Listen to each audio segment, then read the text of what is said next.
long time no see you. Long time no talk to you either. Welcome to you all. Good afternoon. How is everything doing? All right.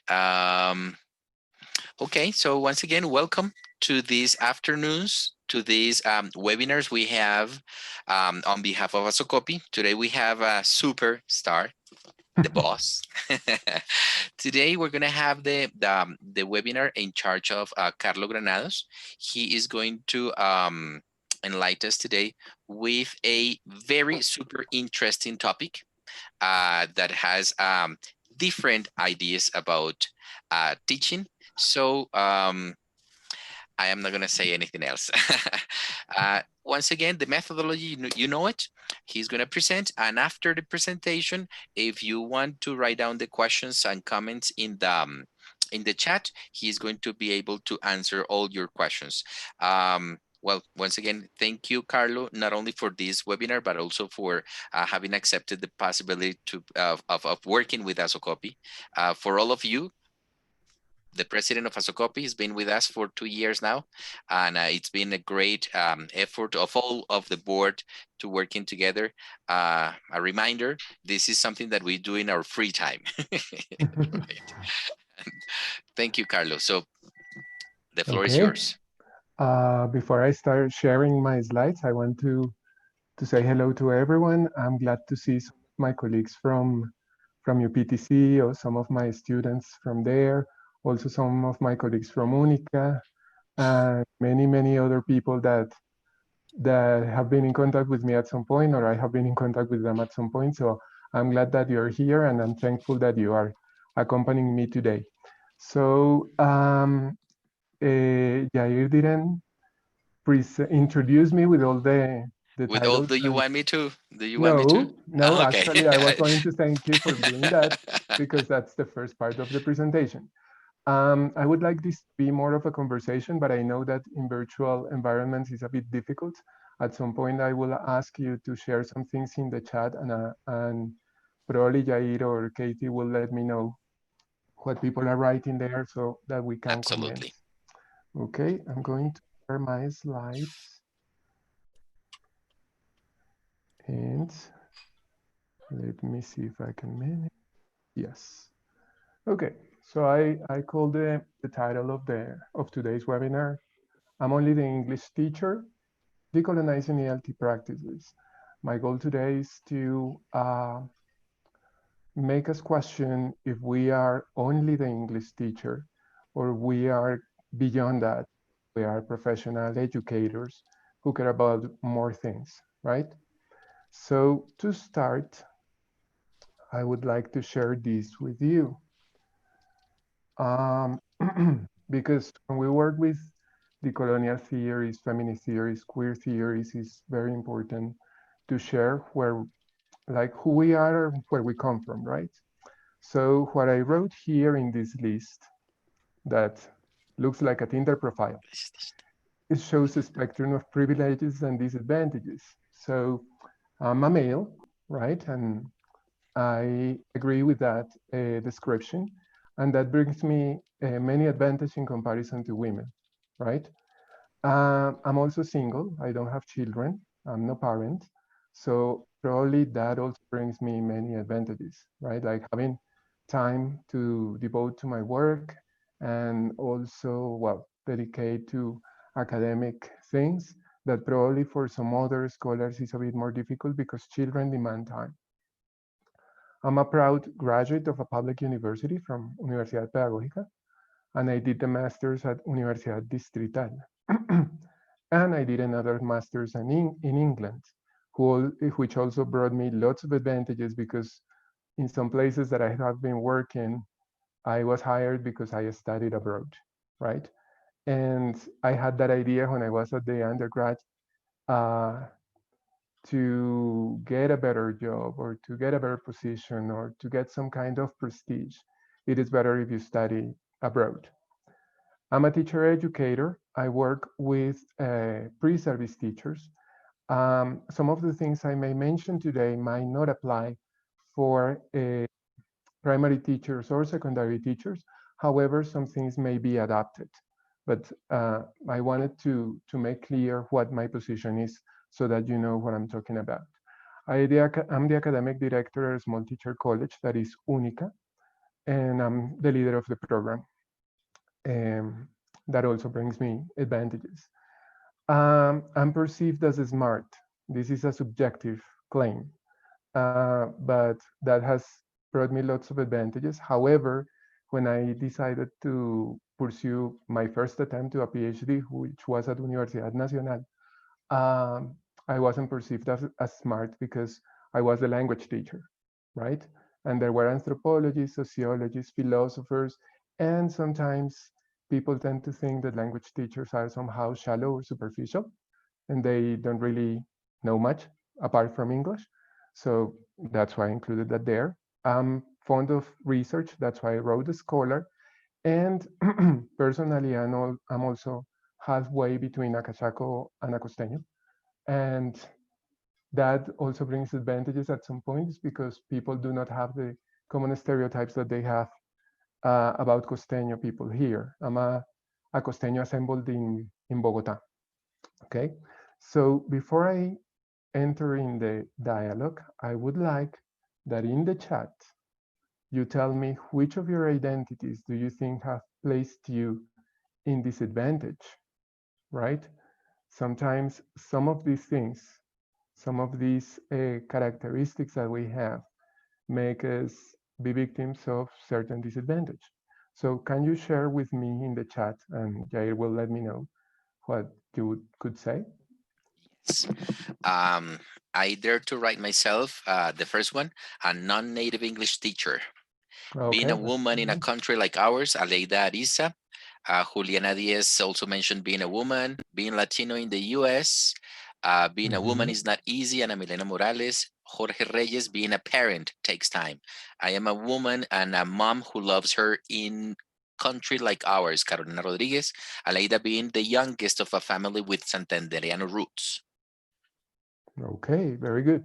So there are many different things like the gender, the region, um, the country where we come from when we are in a different country, right? Here we have being a queer Latino in the US, Juan Rios says. Absolutely. Oh, Juan, hello. Juan is there. That's cool. That's a good thing. So, as I said, this is not a Tinder profile. It's just so that you understand who I am and where I'm talking from. Okay. So I'm not going to go in depth in this part because it's the theoretical part, and this would take like a whole course, right? In fact, I'm doing a course about this that is about decoloniality and all the different influences that the colonial thought or the colonial theory has. So here I included six. One is Pan-Africanism, like during the independence of the African countries, in that moment towards independence, there was this idea of creating one country in Africa in which Black people could be together and not be exploited. Of course, that was an ideal, and we know what happened after, but the theory or the colonial theory has an influence of Pan-Africanism. This is not in order, right? So I'm not explaining this in order of importance. There are many different influences. Another one is Caribbean thought, especially from Frantz Fanon and Aimé Césaire, that were some thinkers, writers from Martinique, Guadeloupe, the West Indies, French West Indies, and they had this experience of being um, Black people in a colonial island living in France and how they were treated there. So there is that influence of Caribbean thought. There is also the one of indigenous thought, for example, Guamán Poma de Ayala, and so many other indigenous writers and thinkers who give origin to this decolonial thought. There is also the part of subaltern studies and post-colonialism coming from India and Pakistan and Algeria. For example, Edward Said talking about Orientalism and this European construction of the Orient that also applies to us. In fact, many of the authors, Latin American authors, working with the colonial genealogies, um, started working because they read Edward Said, Gayatri Spivak, and some other writers from the Indian subcontinent and the Arab world.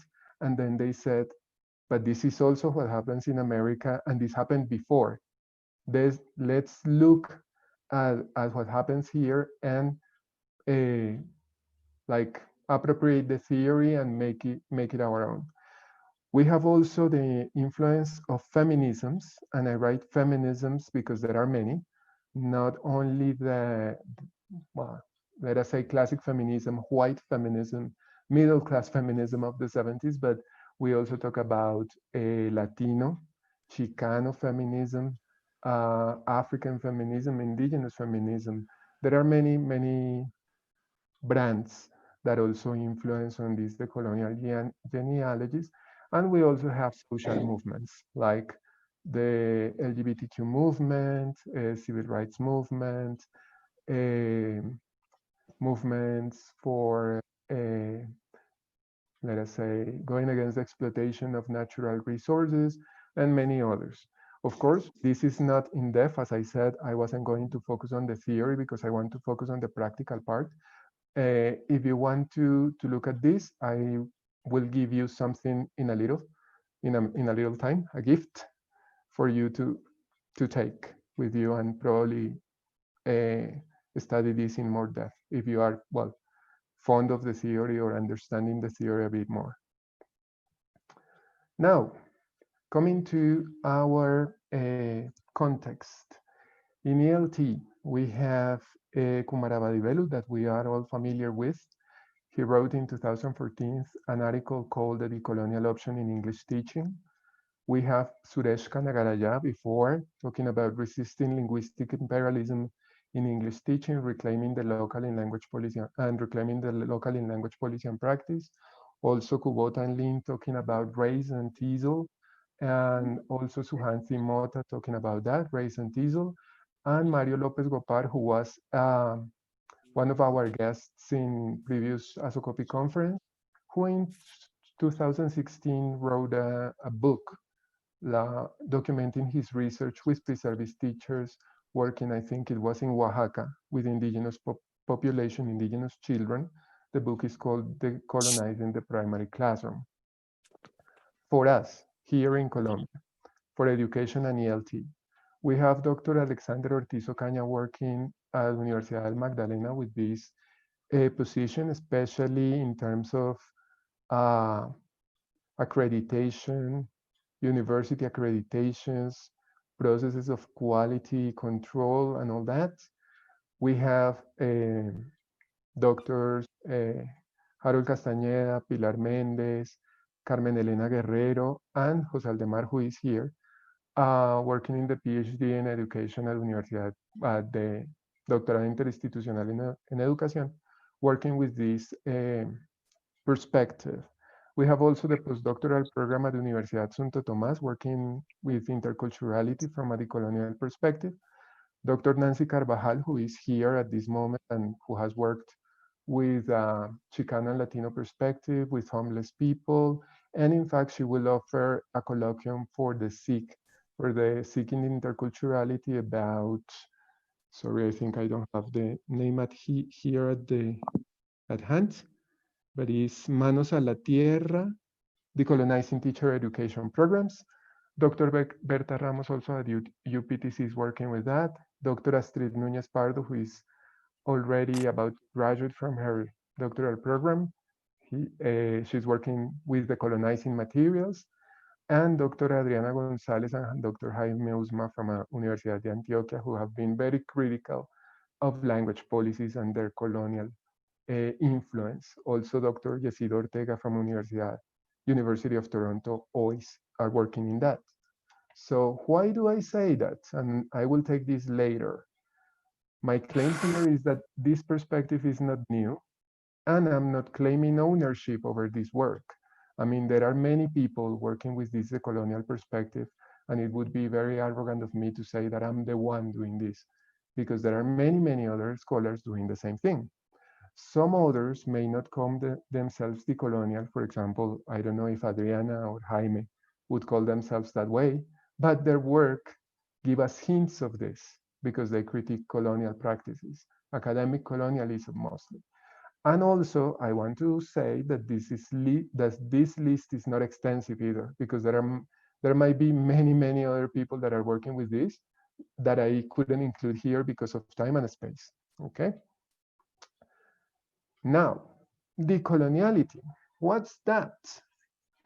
So, as Isabel Tejada did and as Carolina Rodriguez did, I decided to include my own definition because sometimes it can be very complicated to understand what that's about. So it's a project, as I understand it personally, a project aiming to identify, problematize, and subvert all the fictitious and internalized complexes left by our colonial past, especially in terms of gender, race, class, uh, sexual orientation, among any other aspects. But those are, I mean, for example, the idea that many people believe here in Colombia that they are white, or probably that mixed mestizos are better than black people, it's a trace of our colonial past. The belief that women are inferior to men somehow, has also traces of our colonial past. Okay, so that's why I included this definition here, and that's why I say internalized complexes, because sometimes we are not aware that we have those complexes, but we act upon them. I mean, it's like we prefer certain things over others because of those complexes. As I said, don't necessarily quote me on this. It is my attempt to a simple definition for this webinar to make it easier to understand. Now, what's the issue with the colonial theory? The theory is very inspiring, it's empowering, it's fertile, but authors write in very complex ways. Sometimes their texts are cryptic. For example, if you read Walter Mignolo, it could be very hard to understand at some points. Or if you read, let us say, sometimes Aníbal Quijano or Santiago Castro, as they are philosophers, it's very difficult to get what they want to say. Their texts have lots of neologisms, and sometimes they do not provide practical ideas. So this is something that I did in my research for the PhD, and I enjoyed a lot and suffered a lot as well the colonial theory. And my idea was, okay, this is great. How do I incorporate this into my classroom? How do I make this tangible and probably understandable for my students? So this is what I'm going to comment in the next part. But before, as I don't want to share to talk all the time, did you see this news at some point? Do you know what they are about? If you know them, write them in the chat, please. And Jair, would you please let me know? Yes, Juliana Diaz says yes. Leida says yes. What are they about? George Floyd, the tragedy in Tasajera. Mm-hmm. Juan Carlos Torres says that.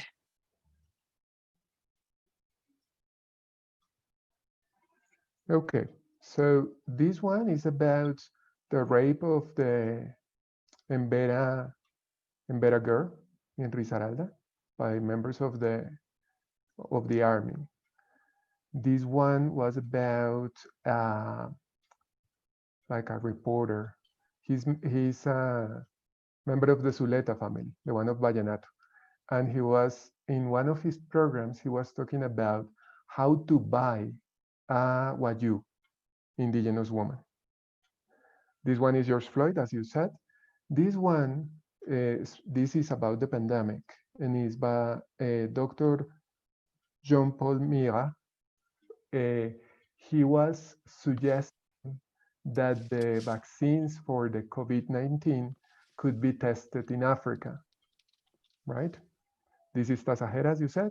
These are, this is about the elections in Poland, because the most likely winner of the elections is against the LGBTQ community, and many of the Polish gay people are fleeing the country because they are seeing this as dangerous to them, right? So now that you have this news, or that you know about this news, can we do something about this as teachers and teachers educators? Which ideas do you think, or can you share with us? Can you tell me in the chat?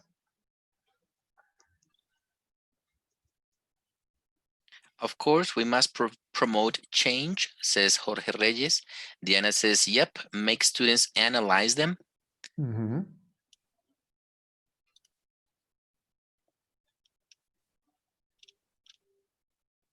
Yes, Carolina Rodriguez says, we cannot ignore any of this is happening and use them in our English classes. Paula Lizarazo says, promote critical thinking. Mm-hmm. Juan Carlos Torres says, incorporate reality to our own context of learning. Aleida says, prepare a lesson to analyze not only the piece of news, but the roots of such behaviors. Diana says, agree with Paula. Daisy Perez says, we should hold debates to analyze different points of view.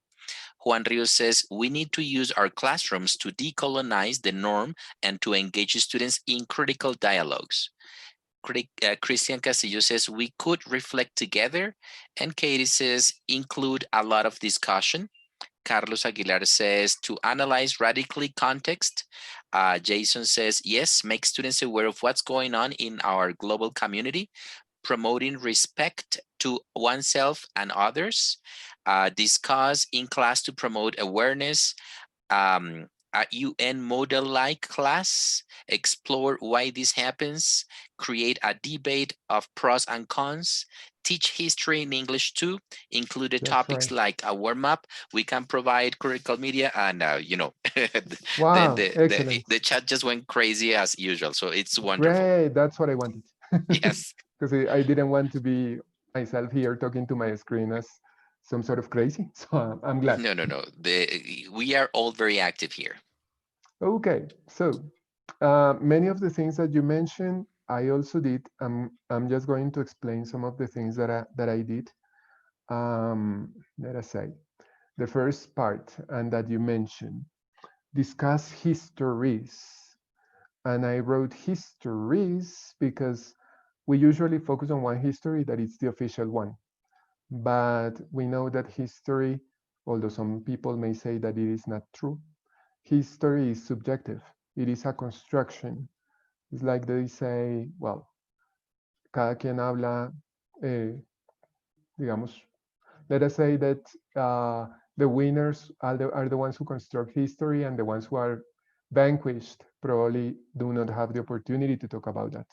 So one thing to incorporate that decolonization has to do with the content of the conversations, or the content of the classes, what we talk about.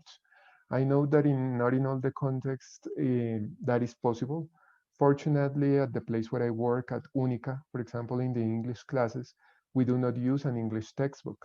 So teachers can include different sorts of materials and can engage in different discussions. For example, the teacher for advanced English, Carlos Arias, he's very socially minded and very politically minded. So he incorporates that kind of content in the classes to work with advanced English.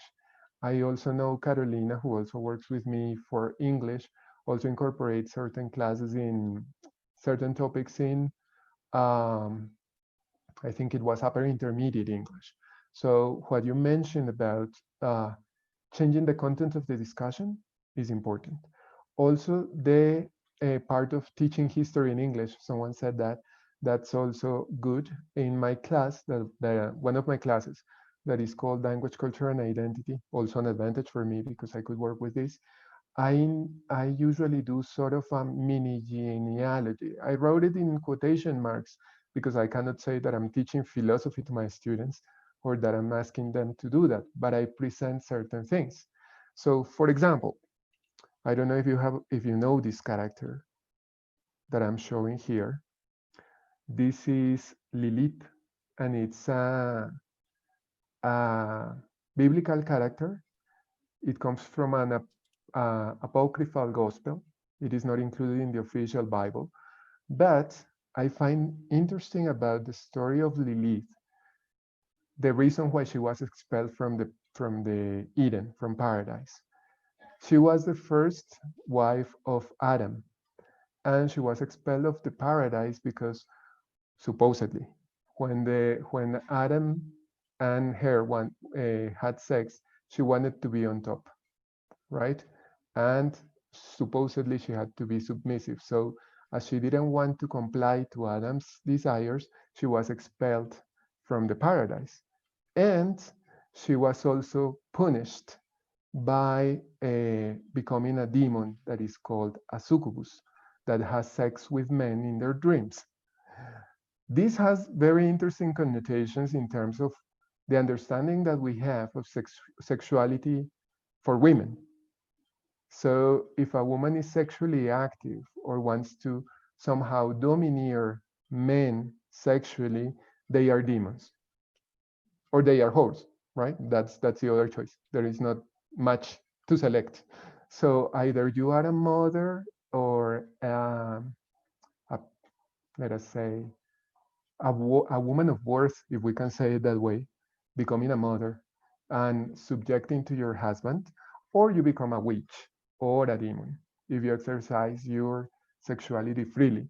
Of course, this is just one part of the discourse, but there are so many others, like what happened during the Industrial Revolution or Victorian period, in which women didn't have the right to have possessions or have money, or they didn't even their children were not theirs because the custody was for the man, right? So there are many instances in history where women have been disadvantaged.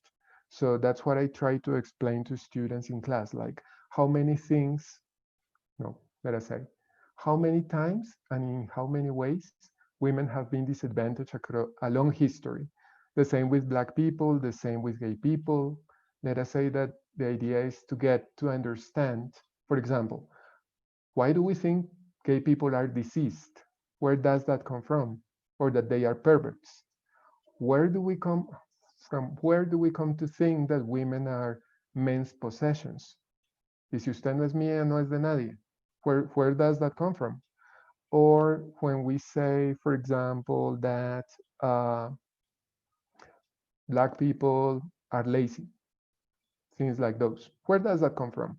So I work with different moments in history to show that. So that's why I included here invisible or hidden histories, because sometimes those histories are not spoken in official history. For example, in no history book, you're going to find Stonewall. That is one of the key events of the gay liberation movement. Uh, in very few history books, you will find about suffragettes, for example. So the idea is to make those histories visible and to incorporate histories of marginalized peoples. And as I said, check that history or those historical moments and analyze what are their effects on the present day. That is basically what coloniality is. That is to say, how our colonial past, our colonial histories still have an effect in our present day. Okay, that's the first part. Um, the other part is to incorporate counter storytelling. That's taken from Solórzano and Yoso. Counter storytelling is when we have people, or let us say, how do I say it? When students are exposed to stories of people belonging to these marginalized populations, right? So for example, for this semester, I included a video from Amaranta Was, a blind transgender woman who is also a teacher from Pedagogica. She's an activist, and tell her story. Because we usually, we genetically, we think of transgender women like a horse or hairdressers. There is no other choice. And also, we don't think that identities could be somehow combined and place people in disadvantage. She is transgender, but she's also blind, and that has brings certain difficulties for her. So it's good to hear those stories. I also include film and literature because sometimes uh, I cannot get those different stories, all the different stories that I want, but I can incorporate film and literature so that students see another perspective, the perspective from the one that has been marginalized. Here I included B for Vendetta because I use it for language and ideology in conjunction with Orwell, and then I make them think like, how do you see this happening today? How do you see this happening in our country? This one is about a comic that also shows two perspectives. Those who were in one workshop that I offered at ASOCOPI last year, this is the story of Richard, that is a rich man, a rich boy, and this is Paula, and she's poor, right? And we see all their stories till they get to adults with their different disadvantages due to their social positioning, their social standing. So that's another element that I incorporate. Here, I'm going to show you something,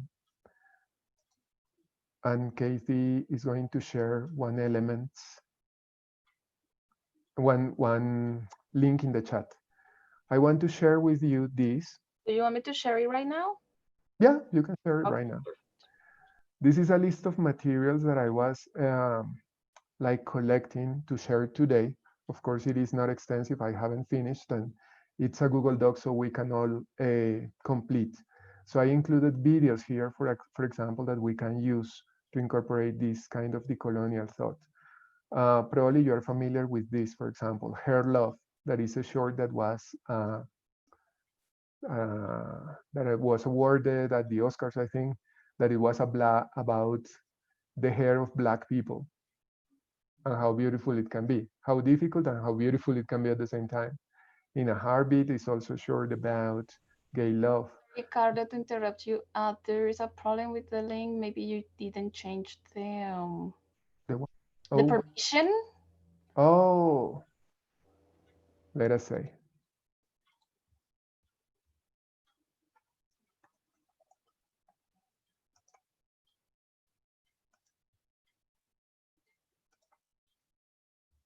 Can we try again? Well, if not, we can share it I will try out. afterwards. This one, I'm not going to go through all of them, but this one, oppressed majority, I find it very interesting. It's about gender, and it's about a reversed world in which a man is exposed to all the situations that a woman is commonly exposed, right? And how male chauvinism is pervasive in in our daily life, and we sometimes are unaware of that. So I find that very interesting. I also included some websites, and for the ones who are fond of theory, I included the theory here as well, so that you can um, let us say take a look at that. Now, the other element is repositioning emancipatory practices. Many of you mentioned critical thinking, and of course that is very important. So I included critical thinking. Which activities can we use? Socratic or German seminars. I do German seminars for research, sometimes Socratic seminars for language, culture, and identity. Working on student-centered activities, for example, hyperdocs that I learned from Carolina, and I used them this semester and were very successful. Learning-centered activities, connecting students' experience with theory and practice, because our students, well, in my case, many of my students come with certain experiences, for example, in terms of discrimination for sexual orientation or discrimination for their race, sometimes discrimination for their social class. So that is something that I also incorporate. And there is another kind of activity that is called reasoning. Reasoning is a discussion. This is taken from Chisholm. He's a scholar from West Indies. And reasoning has to do with those discussions that we have about our prejudices, in which we confront our prejudices, and we end up probably questioning them and probably eventually changing those prejudices that we have because we listen to different perspectives. So that's another activity that we can incorporate. Um, Here, I don't know if I'm sharing Yes, you are. the one of race and ethnicity. Yes, you are. Okay, cool. Do you want me to share that right Yeah, now? please. All right. This one is the hyperdoc, right? I made two. This one was more successful. That is about race and ethnicity. I like these ones because students can go at their own pace. Like, for example, in this situation in which we are working virtually, I can set this up for them. And then when we meet for class, we discuss about what they learn. So this has the steps of a lesson, an engagement, a part of exploring, explaining, applying. Here, for example, I ask them to share some information with me in a Google Doc about the characters or the main actors. Um, then I ask them to create a presentation, a Google presentation with pictures of what they understood about racism in different countries, different places. Here, reflecting was asking them, okay, what else would you like to know? Or which part don't you understand? And here extend, because there are some that are very quick doing these kinds of things, to explore some other elements, more like on their own, like voluntarily. So listening to music, listening to poems, reading another short text talking about this issue of race. Okay. So then we have here Decentering the Colonial Episteme. This is taken from Diaz. This I didn't do in language, culture, and identity, but I am trying to do it in research. I also teach research in the program where I work. So this decentering the colonial episteme has to do with incorporating other ways of approaching knowledge. We usually work with the scientific methods. I'm not saying that it is wrong, but there are some other ways to approach knowledge. Uh, this also implies working with or making students familiar with other theoretical approaches. Sorry. For example, disability theory or queer theory or feminist theory, and incorporating other methodologies. Um, I know, for example, that at Doctorado Interinstitucional en Educación, they are working with that, with other methodologies, and they have been sometimes victims of that. For example, when you say that you are working with testimonials as a way to gather data, some people may react like that is not truly an instrument. But that makes part of the decolonizing the way we do research, thinking of other ways to do research and probably focusing on the more humanistic part of doing research and not exploiting people. That I will talk about that in a second. So that's the other element that we can have. And incorporating other ways of knowledge also implies recognizing that there are indigenous knowledges, Afro knowledges, um, recognizing that we are also producers of knowledge, uh, no matter if we are in the periphery. And I know that we are in periphery countries and there are center countries, but we also produce knowledge, and that knowledge is valid for our context and what we do here. Okay. Now, here we have some other ways. These were provided by Kumaravadivelu in 2014 in the article that I mentioned before. He described 5 things, 5 actions, or 5 elements of the grammar of decoloniality, as he calls them. One is stopping research comparing non-native teachers and native teachers. Some of you mentioned that when I asked you about the identities that place us in disadvantage. So there is no need to compare native teachers and non-native teachers. And in fact, we know that non-native teachers have certain advantages over native teachers when working with language, right? The other one is questioning center-based methods, language teaching methods. For example, well, communicative approach, task-based teaching, audiolingual, direct method, etc., etc., etc. When I did my study, I was working teaching pedagogy and second language, and I taught students about the methods. And I wrote that in an article that I'm working with. And one of the remarks of one of the evaluators was, but isn't that contradictory? Like that you teach language methods if you are attempting to decolonize.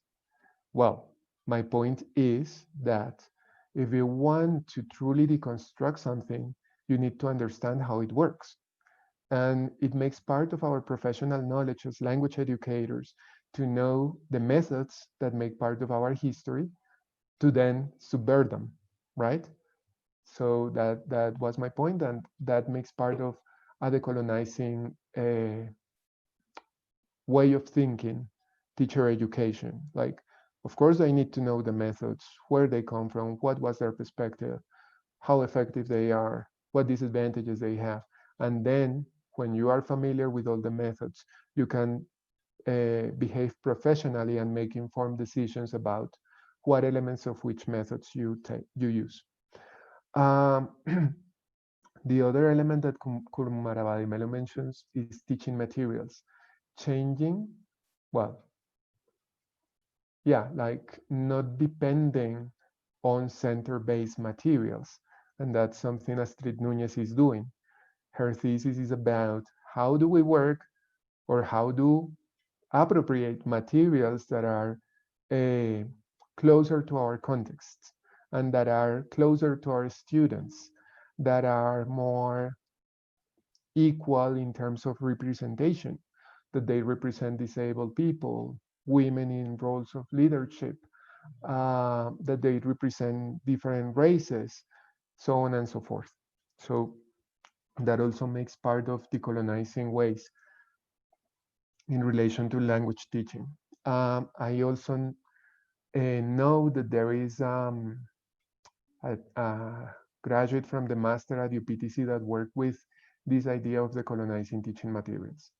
The other one, the one that I was pointing at when doing my research, was restructuring teacher education programs, like to make students from the teacher education programs become producers of knowledge rather than consumers of knowledge. And it also has to do with all the things I mentioned before, different teaching practices, different methodologies, different didactics, different research methodologies that we can incorporate in those teacher education, and to make them proud of who they are and to make them aware that they are professional educators and they are not only the English teachers, and that they do not only teach English, but they also teach other things, right? The other one, the final one that Kumaravadimelu mentions is doing proactive research, research that contributes to our contexts. And here I want to to mention something that for me somehow is still colonial and that makes part of our behaviors that probably knowingly or unknowingly we're doing. Here I included a note so that I couldn't, that I didn't forget because I'm very distracted. A decolonial position is against exploitative research practices. These are some colonial beliefs, discourses, and practices in academia that for me, for Carlo Granados, the one who showed the picture at the beginning, who is talking to you, reinforce cognitive capitalism. If students write an article and they ask me to read it, and then I tell them that they must include me as an author, no matter what, for me that's colonial and it's exploitative. When I think that nobody else can speak about my area of expertise but me and only me, and I will make sure that that happens. For example, I know Carolina Rodriguez is an expert on flip learning, but she's very generous. And she's not saying like, nobody else can speak about flip learning but me, because that's my territory. It's like peeing on the territory. That's not the way we work, because the colonial positions tend, or the focus is to construct community for me. I understand that in that way. As a research advisor, I will force students to research what benefits me. That's also colonial for me. I believe programs abroad are better than local ones. Programs here are not demanding enough. That's also something that I have perceived in certain scholars, certain academics. For a local program to be good, it has to be extremely demanding, no matter if it dehumanizes participants. If I suffer through my studies, my students need to suffer through them too. I think that that doesn't help to construct community.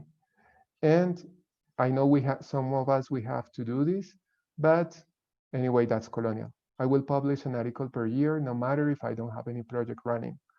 In fact, one of the Nobel Prizes, I think it was for physics, he just published one article, and he does not publish that frequently because research needs time to simmer, and we as people need to, and as researchers, we need some time to think about how we are doing and to reflect about what we're doing. Okay, I'm moving to the conclusions. So the conclusions of this webinar.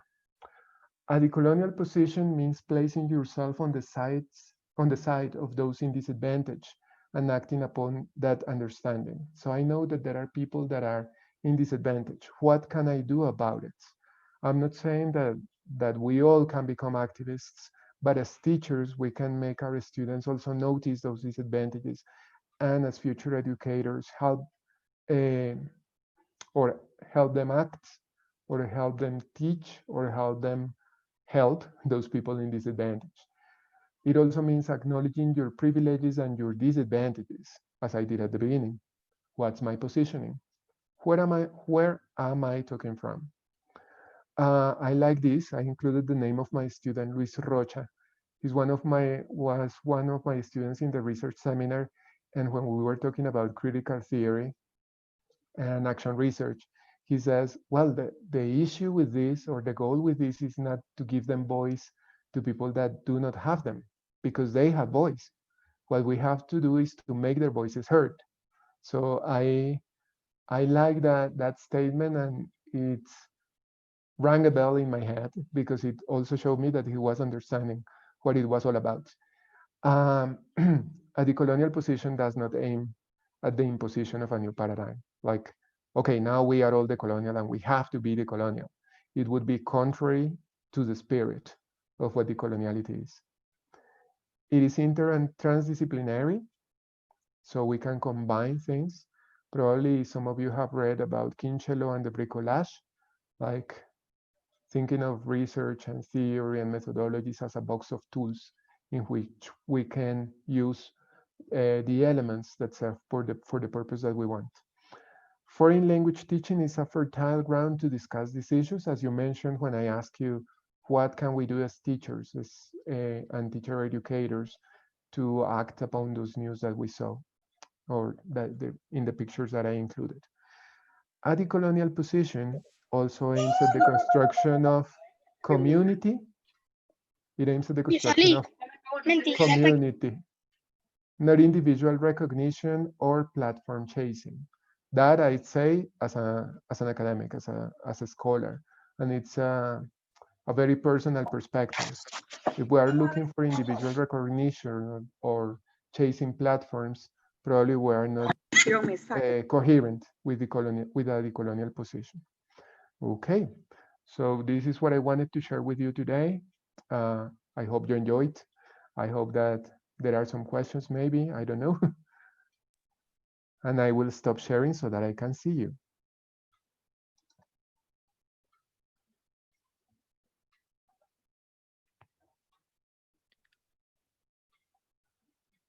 Okay. I want to say hello to everyone, to Pilar, to Harold, to Adriana. Thank you very much for being here. Adriana, great.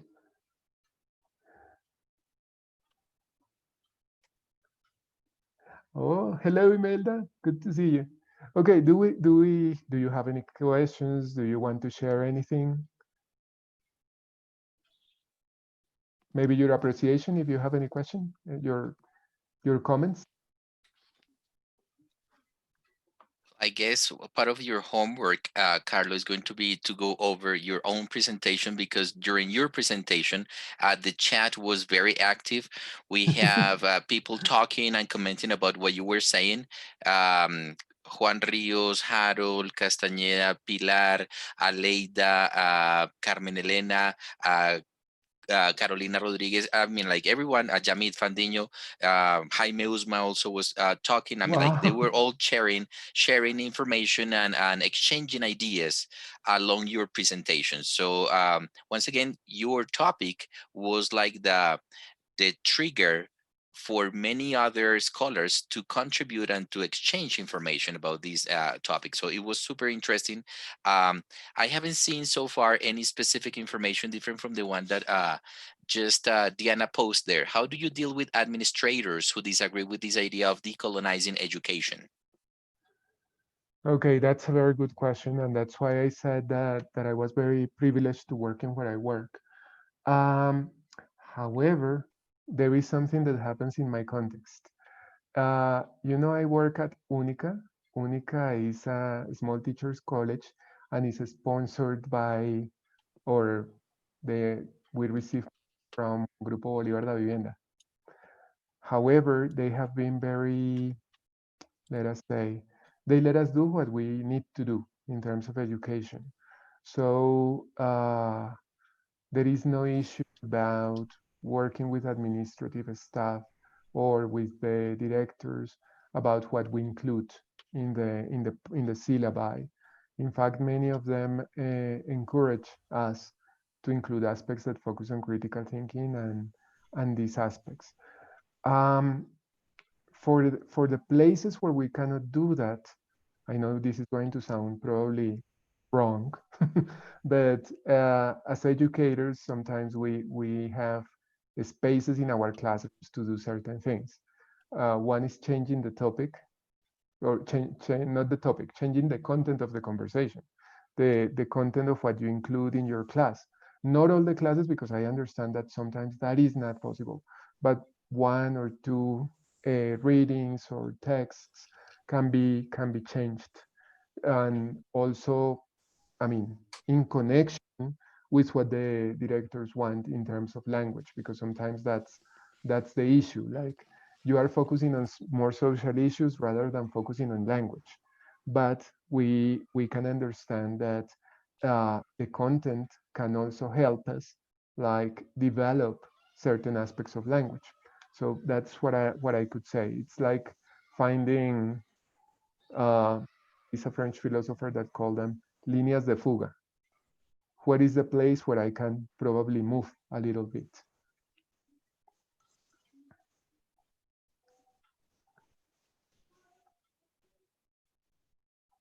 Wow, yeah, I'm seeing the chat here with a lot of comments. Hey, Carlo, Yes. Professor Nancy Carvajal has her hand. Oh, She yeah. raised So her hand. So Sorry, yeah. I I didn't see. Yeah. yeah. So I Professor guess Nancy, she, go ahead.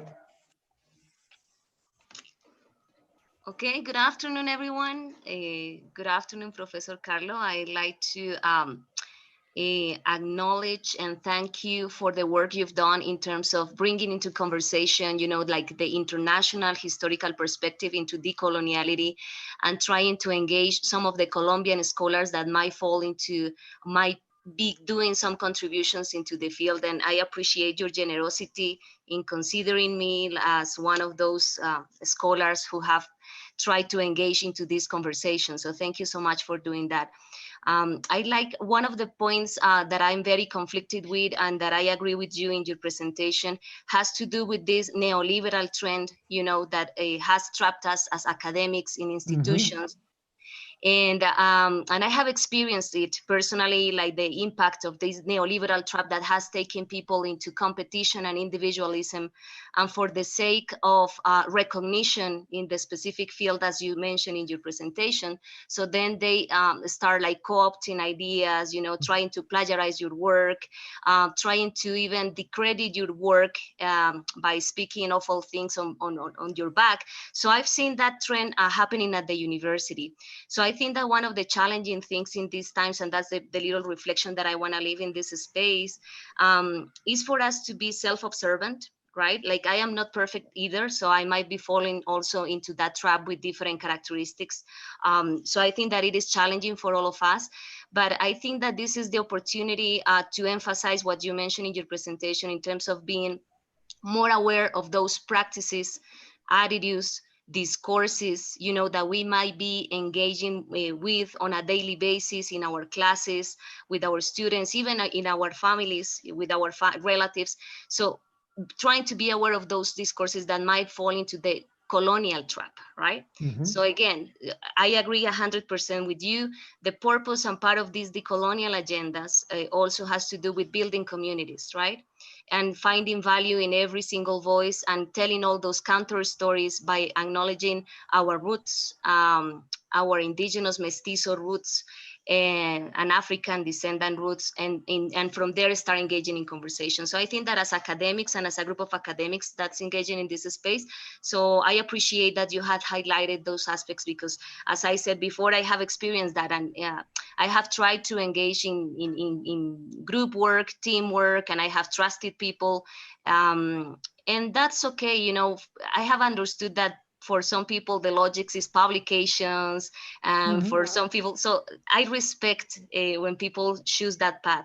The only thing that I invite my colleagues to do is to analyze what's the impact of the path that they want to follow in other people's lives. Mm-hmm. So when you forget about the impact of your actions and your words in other people's lives, so we are very close to that colonial path. So I wanted to thank you for your generosity again, like Thank you. bringing me into the conversation. And as you said, hopefully we will be in the colloquium in ASOCOPI with a group of my colleagues, my previous students, former undergrads and graduate students, and now they are my colleagues, of course, and we will be able to share a little bit more of what we've been doing with teacher education programs. So thank you so much for the space and for allowing me to comment on that. Thank you. I want to take one of the questions here. I know we're running out of time, but this one is interesting. It says the colonial theories. It's by Juan Carlos Montoya. The colonial theories have many opponents, especially in North America, between those defending free speech. Opposition also appears as the colonial theories are connected to total relativism, in which there is not true but various truths. Finally, the colonial theories also seem to reinforce a victimization culture. What would you say about it? Um, it is true there is a risk of creating this victimization culture. However, one part of the colonial theory, I know there are many trends, but what I did was following, sorry, the idea of Catherine Walsh. She talks about critical interculturality in which all the knowledges are valid, right? It's not like saying that we are victims. In fact, it's saying that what we are saying as scholars in periphery countries, or as a Black person, woman, or as a gay people are valid in the same way as what men, straight people, mestizo people, people in the center countries could say. So that's what I would say. Of course, there is a risk of victimization, and I know that some people would play like the race card or the women's card, but well, that's not my position. My position is that is more like going for equality, or having a let everyone have a voice. That's what I want to say. Okay, we ran out of time, I think. I want to thank you all Yes. for being here. Well, once again, everyone here is thanking you for your presentation. Now they have more questions there. I think there is a lot of still to be said about this topic. Thank you, Carlo, for introducing this topic to the conversation.